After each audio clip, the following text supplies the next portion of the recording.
नमस्कार दोस्तों, Krishna biological platform में एक बार फिर से आपका स्वागत है। पिछले लेक्चर में हमने आपको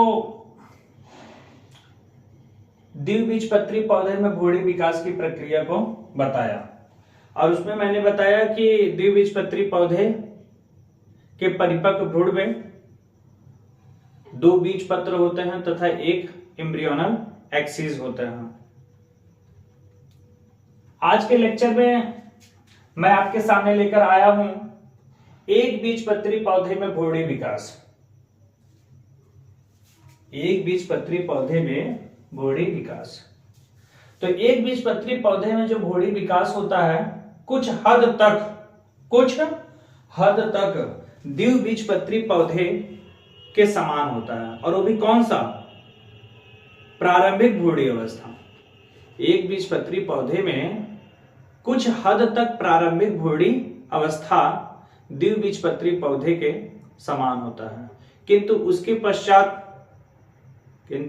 उसके पश्चात अंतर आने लगता है।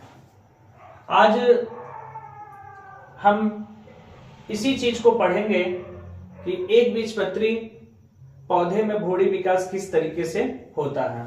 आइए देखते हैं ना। जैसा कि आप लोग जानते हैं कि निषेचन के पश्चात एक बीजपत्री पौधे में निषेचन के पश्चात द्विगुणित कोशिका का निर्माण होता है, जिसे हम लोग जाइगोट कहते हैं। जाइगोट में अनुप्रस्थ विभाजन होता है। जाइगोट में अनुप्रस्थ विभाजन होता है, जिससे जाइगोट में अनुप्रस्थ विभाजन होता है जिससे शैलजा की तरफ, ये देख रहे हैं, इसको हम लोग शैलजा कहते हैं। शैलजा का मतलब निभाग, और ये एंड का मतलब यहां पर हम माइक्रोपाइल।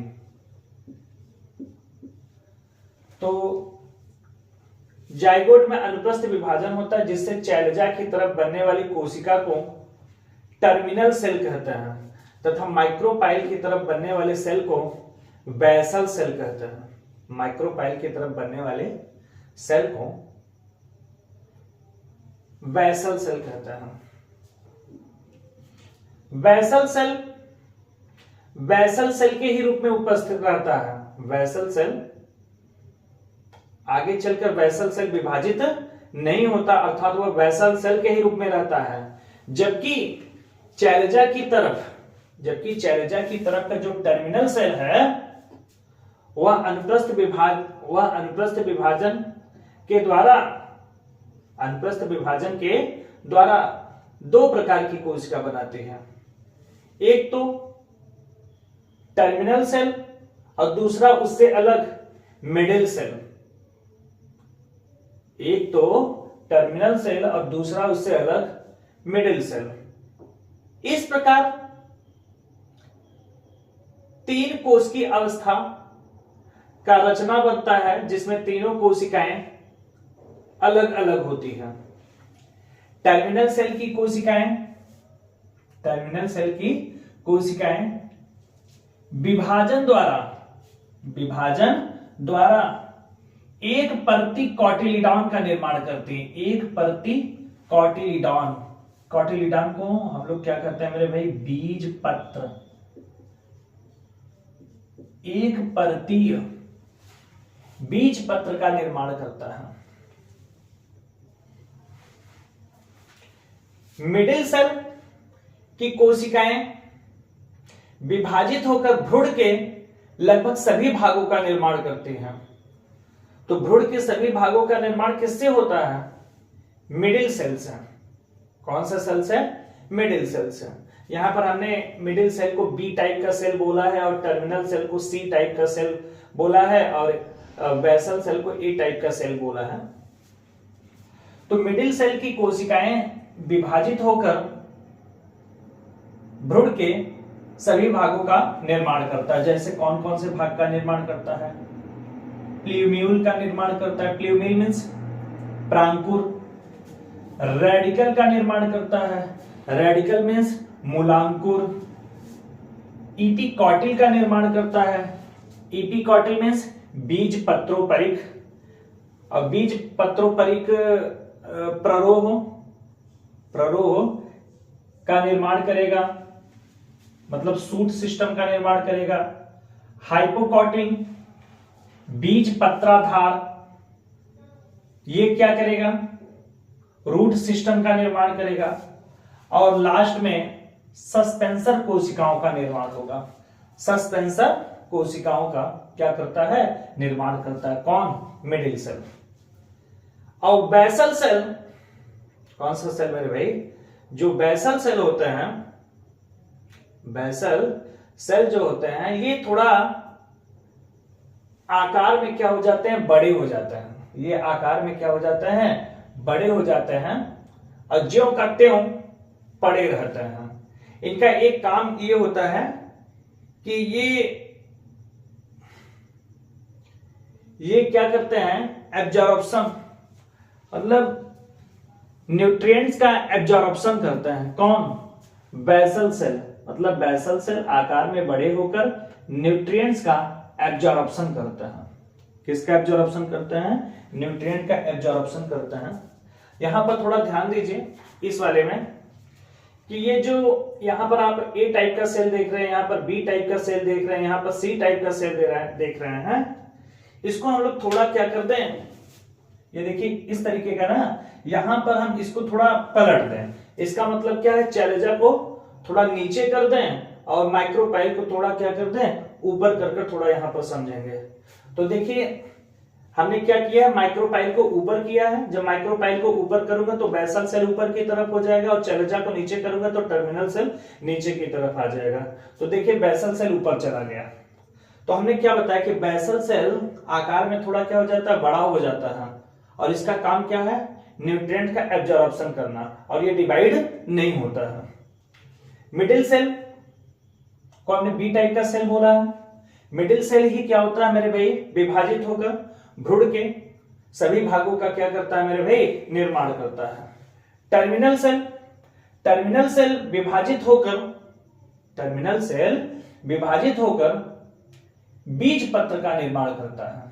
किसका निर्माण करता है, बीज पत्र का निर्माण करता है। ये देखिए ये आपका जो बेसल सेल है, बेसल सेल क्या हो गया है, बड़ा हो गया है। इसका काम क्या है, न्यूट्रिएंट्स का एब्जॉर्प्शन करना।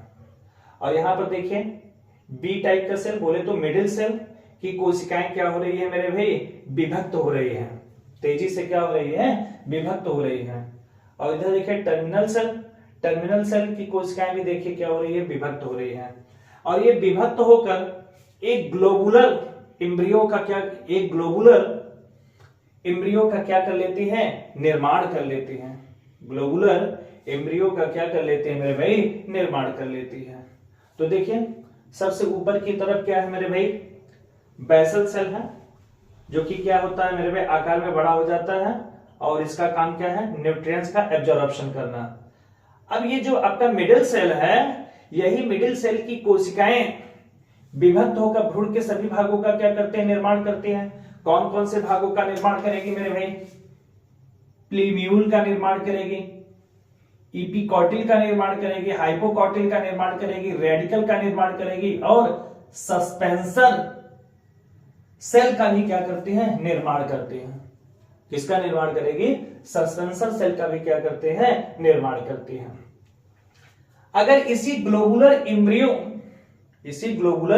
एम्ब्रियो का अगर हम एक रफ फिगर ड्रा करें, कौन सा फिगर मेरे भाई, रफ फिगर क्या करें, ड्रा करें। कौन सा फिगर ड्रा करें, रफ फिगर। तो बेसल सेल को मैं यहां पर क्या है, नीचे की तरफ दिखा दे रहा हूं, और ये जो कॉटिलेडॉन है उसको मैं ऊपर की तरफ दिखा दे रहा हूं। तो ये ग्लोबुलर एम्ब्रियो का एक क्या है, रफ फिगर है। तो यहां पर देखिए कि जैसा हमने आपको बताया कि बेसल सेल की कोशिकाएं आकार में क्या हो जाती है, बड़ी हो जाती है। बेसल सेल की कोशिकाएं आकार में क्या हो जाती है, बड़ी हो जाती है, जिसका काम क्या है, न्यूट्रिएंट्स का एब्जॉर्प्शन करना। अब बेसल सेल से एम्ब्रियोनल एक्सिस लग जाती है। बेसल सेल से एम्ब्रियोनल एक्सिस लग जाती है, जिसके दो कोनों पर दो रचनाएं होती हैं। एक कॉर्नर पर सस्पेंसर सेल होता है तथा दूसरे कॉर्नर पर रेडिकल होता है। एक कॉर्नर पर सस्पेंसर होता है तथा दूसरे कॉर्नर पर रेडिकल होता है। रेडिकल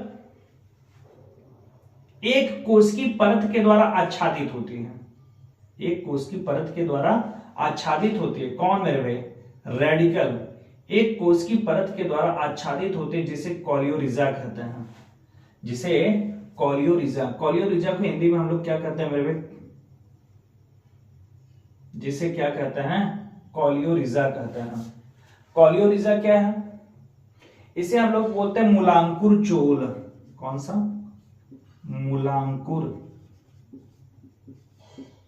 चोल कहते हैं। मूलांकुर चोल कहते हैं मेरे भाई। मूलांकुर चोल कौन सा? मूलांकुर चोल जो होता है ये मिट्टी, जब ये मिट्टी में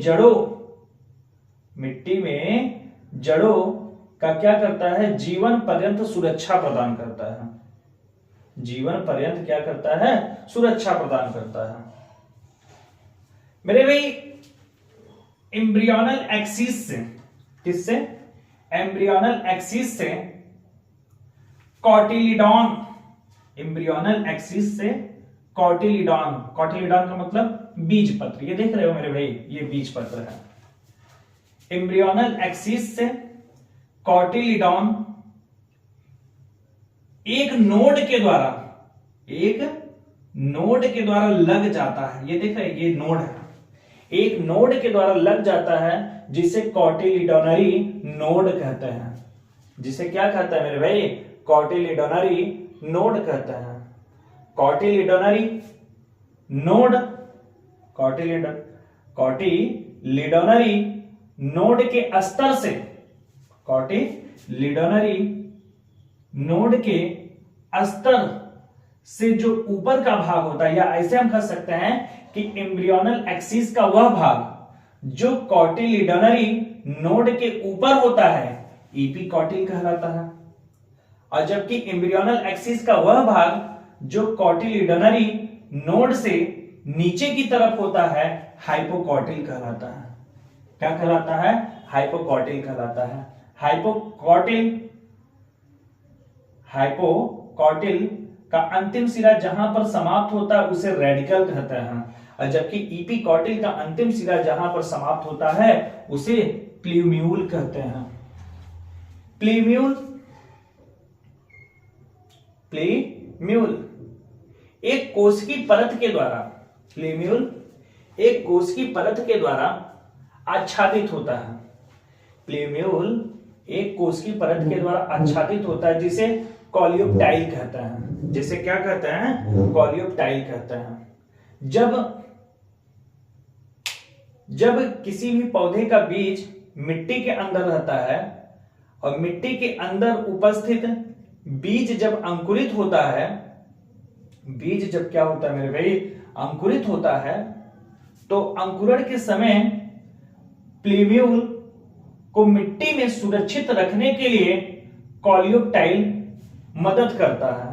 अर्थात कॉलियोप्टाइल क्या करेगा? प्ल्यूम्यूल को नष्ट होने से, कहां पर? मिट्टी के अंदर नष्ट होने से क्या करता है? बचाता है। तो एनसीईआरटी के हिसाब से देखते हैं मेरे भाई, ये एनसीईआरटी में क्या है? फिगर दिया है। तो ये देखे हैं कि एक बीजपत्री पौधे में केवल एक बीजपत्र होता है। एक बीजपत्री पौधे में केवल क्या होता है? एक बीजपत्र होता है। घास के परिवार में इस बीजपत्र को हम लोग स्कूटेलन कहते हैं। मेरे भाई, एक बीजपत्री पौधे के भ्रूण में केवल एक बीजपत्र होता है। घास के परिवार में इस बीजपत्र को हम लोग क्या कहते हैं? स्कूटेलम कहते हैं। क्या कहते हैं? स्कूटेलम कहते हैं। स्कूटेलम एम्ब्रियोनल एक्सिस से, स्कूटेलम एम्ब्रियोनल एक्सिस से कॉटिलिडोनरी नोड के द्वारा जुड़ा होता है। कॉटिलिडॉन, या कह सकते हो कि स्कूटेलम एम्ब्रियोनल एक्सिस से कॉटिलिडोनरी नोड के द्वारा जुड़ा होता है। एम्ब्रियोनल एक्सिस का वह भाग जो कॉटिलिडोनरी नोड के ऊपर होता है उसे इपिकॉटिल कहते हैं। उसे क्या कहेंगे मेरे भाई? इपिकॉटिल कहते हैं। और इपिकॉटिल जो होता है वह प्ररोह शीर्ष, इपिकॉटिल जो है वह प्ररोह शीर्ष तथा आदिकालिक पड़ के द्वारा आच्छादित होता है। इपिकॉटिल जो है वह किसके द्वारा? प्ररोह शीर्ष तथा आदिकालिक पड़ के द्वारा, आदिकालिक प्ररोह शीर्ष तथा आदिकालिक पड़ के द्वारा आच्छादित होता है। किसके द्वारा मेरे भाई? आदिकालिक पड़,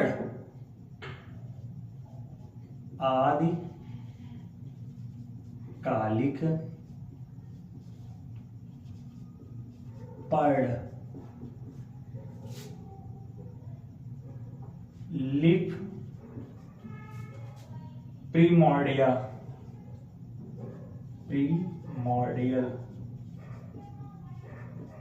लिप प्रीमोर्डिया के द्वारा आच्छादित होता है।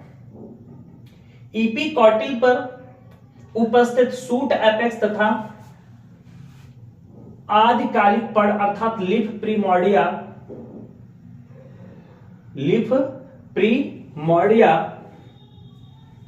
एक खोखली पर्णी रचना के द्वारा, एक खोखली पर्णी रचना के द्वारा क्या होता है? आच्छादित होता है, जिसे कॉलियोप्टाइल कहते हैं। जिसे क्या कहेंगे? कॉलियोप्टाइल कहते हैं। कॉलियोप्टाइल को हिंदी में हम लोग प्रांकुर चोल कहते हैं। क्या कहते हैं मेरे भाई? प्रांकुर चोल कहते हैं। मूलांकुर तथा मूलगोप जिस कोश की परत के द्वारा आच्छादित होता है उसे कॉलियोरिजा कहते हैं। उसे क्या कहेंगे? कॉलियोरिजा, मतलब मूलांकुर चोल कहते हैं। मूलांकुर चोल का काम क्या है? जब बीज मिट्टी के अंदर अंकुरित होता है, कौन सा बीज? एक बीजपत्री बीज जब मिट्टी के अंदर क्या होता है? अंकुरित होता है, तो अंकुरण के समय जो जड़ होते हैं वह मिट्टी के अंदर जाते हैं। मिट्टी के अंदर जब जड़ जाते हैं तो यही कॉलियोरिजा रेडिकल और रूट कैप को मिट्टी से सुरक्षा प्रदान करते हैं। मिट्टी से क्या करते हैं? सुरक्षा प्रदान करते हैं, क्योंकि मिट्टी में तमाम प्रकार के क्या होते हैं? सूक्ष्म जीव इत्यादि होते हैं। यह रूट कैप और रेडिकल को नुकसान न पहुंचाए, इसके लिए कॉलियोरिजा इनके सुरक्षा कवच का क्या करता है? निर्माण करता है। मेरे भाई आपसे एनसीईआरटी ने एक क्वेश्चंस, आपके किताब में क्वेश्चंस क्रिएट किया है कि कॉलियोप्टाइल और कॉलियोरिजा को डिफाइन कीजिए। कॉलियोप्टाइल और कॉलियोरिजा को क्या कीजिए मेरे भाई? डिफाइन कीजिए।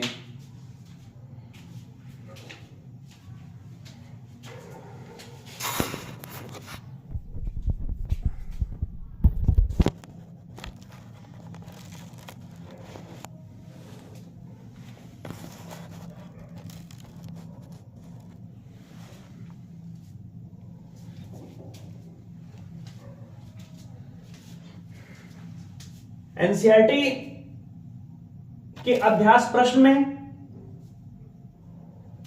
कॉलियोप्टाइल और कॉलियोरिजा को डिफाइन करने के लिए बोला गया है। तो देखिए कॉलियोप्टाइल है क्या? तो हमने क्या बताया कि इपिकॉटिल, भाई इपिकॉटिल किसे कहते हैं? एम्ब्रियोनल एक्सिस का वह भाग, एम्ब्रियोनल एक्सिस का वह भाग जो कॉटिलिडोनरी नोड के ठीक ऊपर होता है, इपिकॉटिल कहलाता है।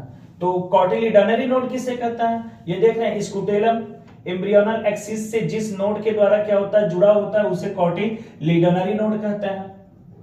कॉटिलिडनरी या एम्ब्रियोनल एक्सिस का वह भाग जो कॉटिलिडनरी नोड से ठीक ऊपर की तरफ होता है क्या कहलाता है? इपिकॉटिल कहलाता है। इपिकॉटिल प्ररोह शीर्ष तथा आदिकालिक, प्ररोह शीर्ष तथा आदिकालिक पर्ण के द्वारा आच्छादित होता है। प्ररोह शीर्ष तथा आदिकालिक पर्ण, प्ररोह शीर्ष तथा आदिकालिक पर्ण पर एक खोखली पर्णी रचनाएं होती हैं जिसे प्रांकुर चोल कहता है। जिसे क्या कहता है? प्रांकुर चोल कहता है। प्रांकुर चोल बीज, प्रांकुर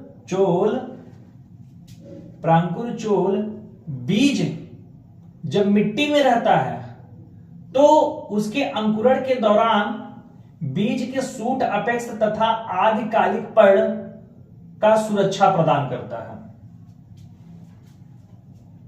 कॉलियोप्टाइल में एक अंतस्थ छिद्र होता है। चूंकि हमने आपको क्या बताया था कि जो कॉलियोप्टाइल होता है वह क्या होता है? खोखली पर्णी रचनाएं होती है, खोखली पर्णी रचनाएं होती हैं। तो उसमें एक छिद्र नुमा क्या होती है? रचनाएं होती है। अनुकूल परिस्थितियां में इसका मतलब यह है कि जब क्या होता है बीज अंकुरित होते हैं तो उसके अंकुरित वाले भाग अर्थात प्ररोह वाले भाग जब क्या होते हैं मिट्टी से बाहर निकलते हैं तो सबसे पहले जो पत्ती जैसी रचनाएं होती हैं वह कॉलियोप्टाइल के छिद्र में से निकलकर, कॉलियोप्टाइल के छिद्र में से निकलकर बाहर की तरफ आती है। मिट्टी में से निकलने के दौरान कॉलियोप्टाइल प्ल्यूम्यूल को सुरक्षा प्रदान करता है। मिट्टी में से निकलने के दौरान जो कॉलियोप्टाइल है वह प्ल्यूम्यूल को सुरक्षा प्रदान करता है। ग्रेन अर्थात बीज में से निकलने के बाद लगातार इसकी वृद्धि होती रहती है। किसकी वृद्धि होती रहती है? कॉलियोप्टाइल की लगातार क्या होती रहती है? वृद्धि होती रहती है। अंकुरण के दौरान किसका अंकुरण होगा? जब बीज मिट्टी के अंदर होगा। अंकुरण के दौरान मिट्टी में से निकलने के पश्चात यह हरा होता है और प्रकाश संश्लेषण करता है। इसका मतलब जब बीज का अंकुरण होगा और वह मिट्टी में से बाहर निकलेगा तो वह कैसा होता है? हरे रंग का होता है और प्रकाश संश्लेषण करता है। आइए देखते हैं कि कॉलियोरिजा किसे कहता है।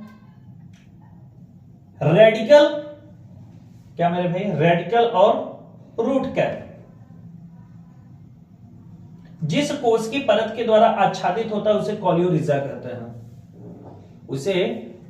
कहते हैं। चूंकि बीज अंकुरण के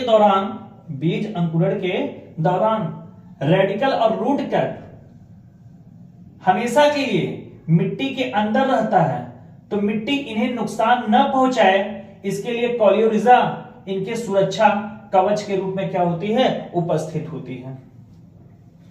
कॉलियोरिजा एक ठोस रचना होती है।